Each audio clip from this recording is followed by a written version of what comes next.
Hi friends, psychology అభ్యాసం lesson ర్యాపిడ్గా చూద్దాం. అందరూ సబ్స్క్రైబ్ చేయండి, లైక్ చేయండి, షేర్ చేయండి. ఒక విద్యార్థి మంచి మార్కులు సంపాదించి అందరిచే గౌరవం పడాలని అనుకున్నాడు. అతడు ప్రేరేపించే కారకం అంతర్గత కారకం. రవి ఇతరుల స్నేహం కోరుకుంటున్నాడు. ఇది ఏ అవసరానికి సంబంధించింది? ప్రేమ. పూర్తిగా అభ్యసించిన అంశాల కంటే పాక్షికంగా అభ్యసించిన అంశాలు ఎక్కువ కాలం గుర్తుంటాయని పేర్కొన్నది జైగార్నిక్. శాస్త్రీయ నిబంధన ఏర్పడక ముందు ప్రతిచర్యలు రూపొందించేది నిర్నిబంధిత ఉద్దీపన. సరైన వయసు రానంతరం ఒక శిశువు కృత్యాన్ని సరిగా చేయలేకపోతుంది. ఇందులో ఇముడు ఉన్న అభ్యాసానికి ప్రభావితం చేసే కారకం శారీరక కారకం. ఒక ప్రత్యేక ప్రవర్తన పునరావృత కాకుండా నిరుత్సాహపరిచే పునర్బలను ఎలా అంటారు? ప్రతికూల పునర్బలనం. శిశువును తెల్లని ఎలుకను భయపడేటట్లు సాంప్రదాయ నిబంధనతో చేశారు.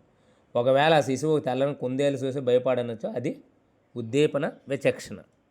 మనం ఏది నేర్చుకోవాలన్నది ఇది తప్పనిసరి. అభిరుచి, సంసిద్ధత, ప్రేరణ.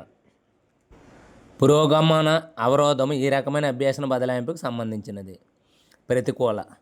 పాఠశాలకు ఆలస్యంగా వచ్చిన విద్యార్థిని ఉపాధ్యాయుడు దండించడంతో దాన్ని చూసిన మిగతా విద్యార్థులు పాఠశాల సమయానికి రావడంలో కనిపించే అభ్యాసన సిద్ధాంతం. యత్నరహిత అభ్యాసనం. అభ్యాసనంలో అంతర్గత ప్రేరణకు అధిక ప్రాముఖ్యత ఇచ్చిన అభ్యాసన సిద్ధాంతం శిక్షణ సిద్ధాంతం.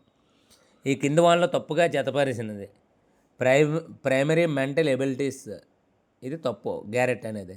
అయితే కరెక్ట్ ఏంటి? Animal intelligence, experimental studies Thorndike, the work of digestive glands Pavlov, the process of the education Bruner.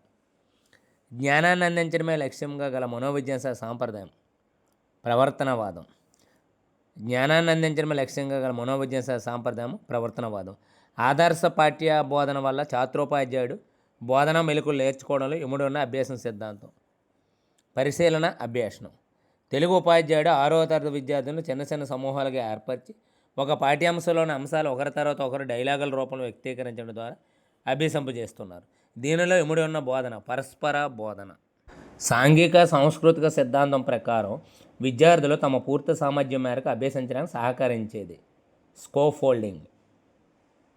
బొబోడల్ అధ్యయనం ఈ సిద్ధాంతంతో ముడిపడి ఉంది. పరిశీలన అభ్యాసనం.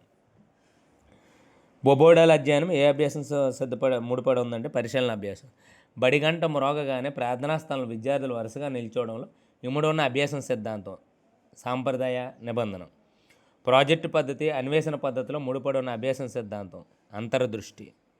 నిబంధనోదిత అభ్యాసం సిద్ధాంతం ఆధారమైన సిద్ధాంతం కార్యక్రమయుత అభ్యాసం సిద్ధాంతం. అభ్యాసనము అభిరుచి మధ్య గల సంబంధాన్ని తెలియజేయ అభ్యాసన సూత్రం ఫలితానేమో. ఏ భాషలోనైనా తొలి పదాల ఉచ్చారణ నేర్చుకోవడంలో ఇముడు ఉన్న అభ్యాసం సిద్ధాంతం యత్నదోష పద్ధతి.